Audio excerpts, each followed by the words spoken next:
परं तत्त्वाय नारायणाय गुरुभ्यो नमः। परं तत्त्वाय नारायणाय गुरुभ्यो नमः। परं तत्त्वाय नारायणाय गुरुभ्यो नमः। परं तत्त्वाय नारायणाय गुरुभ्यो नमः। परं तत्त्वाय नारायणाय गुरुभ्यो नमः। परं तत्त्वाय नारायणाय गुरुभ्यो नमः। परं तत्त्वाय नारायणाय गुरुभ्यो नमः। परं तत्त्वाय नारायणाय गुरुभ्यो नमः। परं तत्त्वाय नारायणाय गुरुभ्यो नमः। परं तत्त्वाय नारायणाय गुरुभ्यो नमः। पूजन संपन्न करा रहा हूँ। एक विशेष मूर्ति सही मूर्ति जिसको अपने आप में कुबेर आता है या कुबेर मूर्ति कहलाता है। और उससे भी बड़ी बात कि मैं तुम्हारे इस मूर्ति उन मंत्रों का प्रयोग करूंगा, मंत्रों के माध्यम से इंद्र ने स्वयं लक्ष्मी की आराधना पूजा की और साम्राज्य के अधिपति बने और कुबेर के अधिपति बने। इसलिए मैं उन विशेष मंत्रों का, मैं ऋग्वेद के मंत्रों का प्रयोग कर रहा हूँ, यजुर्वेद के मंत्रों का, उन मंत्रों का जो देव मंत्र है। और ये आप लोगों का सौभाग्य है कि आप इस क्षण पर यहाँ उपस्थित हैं। ये क्षण मामूली क्षण नहीं है, यदि क्षण की महत्ता जीवन की सबसे बड़ी महत्ता होती है। सही मुहूर्त में या सही क्षणों में जो कार्य कर लिया जाता है, इसलिए लक्ष्मी का पूजन का मुहूर्त निकालना है। 7 बजे मुहूर्त या 8 बजे मुहूर्त या 9 बजे 10 मिनट का मुहूर्त या जो भी मुहूर्त का मतलब है कि वो विशेष क्षण जिसमें उस विशेष मंत्र दिया जाता है। उन मंत्रों के माध्यम से आपके घर में सुख, सौभाग्य, संपत्ति, ऐश्वर्य, स्वास्थ्य, उन्नति सब कुछ आपको प्राप्त हो सके, पूरा वर्ष आपके लिए मंगलमय हो सके।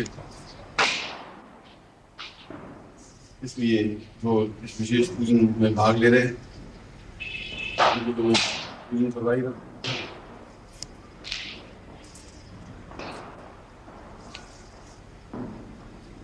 बाकी लोग मंत्रों का श्रवण कर, मैं बोलूंगा उनको ध्यान से सुन लें,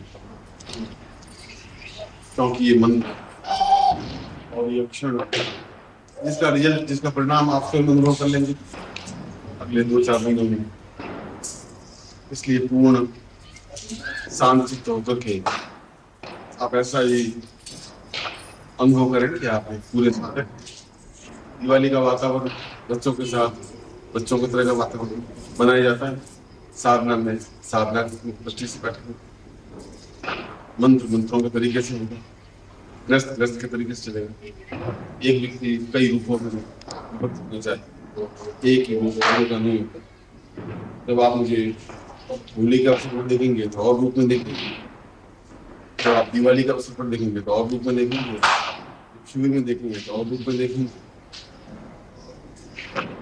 दिवाली पे छोड़ने के क्षण है बच्चों को सीधे से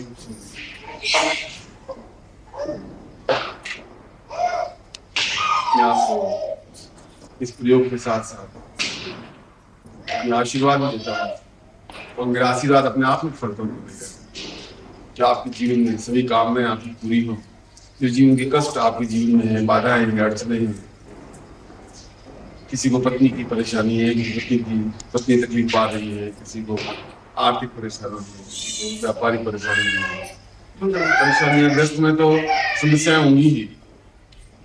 ग्रस्त का मतलब है कि निरंतर समस्या आए और हम उसको फेस करें, सामना करें। ये रास्ता ही ऐसा है।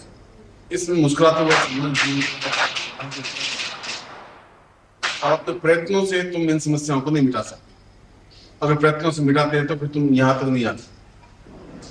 तुमने अपने से प्रयत्न किया ही, प्रमोशन के लिए प्रयत्न किया होगा, शत्रु को मिटाने के लिए प्रयत्न किया होगा, शत्रु को समझाने का प्रयत्न किया होगा, व्यापार बढ़ाने की कोशिश की होगी, साधना की होगी, मंत्र जाप किया होगा, तुमने मतलब से पूरा प्रयत्न किया। जब तक देव सहायक नहीं होंगे तब तक साधनाओं में सफलता सिद्धि प्राप्त नहीं हो सकती। और देवताओं और आपके बीच में एक और वस्तु है, एक और तथ्य है, उसको गुरु कहते हैं। वह देवताओं से भी परिचित है, वह आपसे भी परिचित है। वह देवताओं का संदेश आप तक पहुंचाता है और आपकी पूरी बात को उनसे मनवाता है आग्रह मंत्रों के माध्यम से। मंत्र मीन्स आग्रह, दृढ़ता। मंत्र मीन्स कन्विंसमेंट। मंत्र का मतलब है कि ये कार्य उनको करना ही है, चाहे वह सरस्वती कीलन हो, वह चाहे आपके आर्थिक समस्याएं हो या व्यापारिक समस्या हो, वह चाहे आपकी स्वास्थ्य की तकलीफ हो, वह चाहे आपके शरीर की हड्डी में दर्द हो, जो भी जिनको जैसा भी तकलीफ है। इसलिए आपकी समस्याओं से तुम्हें परिचित हो, क्योंकि मैं भी आपकी तरह ग्रस्त ग्रस्त के ऊपर खबर रास्ते पर चलता हूँ। मैं मुस्कुराता हुआ चलता क्षण तो आपसे ज्यादा ग्रस्त मेरा बड़ा 5-7 लाख, उसमें परिवार के मेंबर आपके 5-7 मेंबर ही, और 5-7 लाख लोगों की समस्याओं को तुम 7 लोगों की मेंबरशिप में इतनी तकलीफ पाने लग गए, चिंता करने लग गए, तो 7-10 लाख लोगों की परिवार की मेरी क्या हालत होगी तुम कल्पना कर सकते हो। मगर उसके बावजूद भी मेरे साथ देवता है, मेरे गुरु है, रक्षण में उनको अपने साथ रखता हूँ।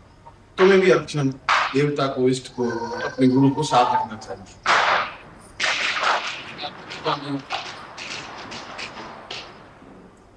इस बार पत्रिका में अभी जो पत्रिका छप रही है उसमें एक व्यक्ति ने बड़ा अच्छा प्रश्न किया है, हमने उस पत्र को छापा है और प्रश्न का उत्तर भी दिया है। उसने कहा कि गुरुदेव में आप बनना चाहता हूँ, आपकी जैसा बनना चाहता हूँ, और मैंने उसको लिखा है कि मेरी तरह बनने की जरूरत नहीं, तुम मेरी तरह बन भी नहीं सकते, क्योंकि 2 शब्द हैं। एक शब्द है अनुकरण, एक शब्द है अनुसरण। अनुकरण का तात्पर्य तो है कि जैसा गुरु करे वैसा करता रहे, उसको अनुकरण करें। पर अनुकरण में जाओगे, तुम सोचोगे गुरु जी कभी उदास होते हैं, कभी परेशान होते हैं, कभी खुश हो जाते हैं, ये ऐसे ऐसे गुरु जी हैं, क्यों तकलीफ पा रहे हैं, क्यों गुरु जी हैं, तो चिंता क्यों? अनुकरण तुम नहीं कर सकते। इसलिए तुम उतनी जितनी मैंने जीवन में संघर्ष झेले उसमें संघर्ष भी नहीं झेल सकते। जिन हिमखंडों में, जिन पहाड़ों में, जिन पर्वतों में मैंने पूरे शरीर को गलाया, तुम ऐसा नहीं कर पाओगे। इसलिए अनुकरण नहीं कर पाओगे। अनुसरण का तात्पर्य जो मैं तुम्हें कहूं वह तुम करो। अनुसरण,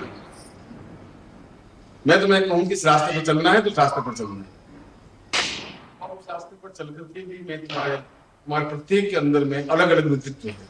मेरा व्यक्तित्व अलग है। हो सकता है कि मेरे पास षोडश कला जीवन, बस 4 कलाओं का जीवन, 3 कलाओं का जीवन है। 3 कलाओं के जीवन से षोडश कला जीवन तुम्हारा नहीं बन सकता। एकदम से एक क्षण में या 2 क्षण, 2 साल में, 5 साल में तुम षोडश कला एक नहीं बन सकते। उसके लिए एक अत्यधिक साधनात्मक अनुभूतियां, ऊंचाई और उस क्षणों की जरूरत है। मगर तुम्हारे अंदर जो कुछ व्यक्तित्व है उसको मैं निकालना चाहता हूँ। है तुम्हारे अंदर भी बहुत कुछ है। गुण है, तुम्हारे इसको प्राप्त करने की क्रिया है, देवों का साक्षात करने का चिन्ह है तुम्हारे अंदर, साधना का रास्ता है तुम्हारे पास, तो तुम्हारे अंदर है, इसको निकाल तुम्हारे सामने तक करना चाहता हूँ। और ये बताना चाहता हूँ कि तुम भी अपने आप में बहुत उच्च कोटि के अच्छे मैं तुम 4 कला की हो या 5 कला की हो साधक है, और 5 कला की व्यक्ति भी पूरे भारत में प्रकाश हो सकता है, रोशनी दे सकता है। बुद्ध जैसा व्यक्ति सिर्फ 8 कलाओं से पिछले 3000 वर्षों से जिंदा है, और उनका नाम चीन में, जापान में, मलेशिया में जगह है, केवल 8 कला। तो तुम 5 कला 6 कला 8 कला हो तो तुम बहुत बड़ी बात है। इसलिए अनुकरण गुरु के समान नहीं, तुम्हारा आर्थिक जिंदगी रह रहा है, तुम्हारा प्रणाम होता है, गुरु आप में जिसके हम नहीं कर पाए, हम क्या करें, गुरुदेव दुख बहुत दिखाया। नमस्कार। अगर आप सद्गुरुदेव डॉक्टर नारायण दत्त श्रीमाली जी के दीक्षित हैं या फिर आपके पास उनसे जुड़े हुए कोई भी अनुभव है, तो नीचे दिए गए हुए नंबर पर वीरल पटेल जी को मैसेज कीजिए या फिर फ़ोन कॉल कीजिए और अपने अनुभव ज़रूर शेयर कीजिए। डॉक्टर नारायण दत्त श्रीमाली जी के आत्मकथा का संकलन करने में मदद करें। धन्यवाद।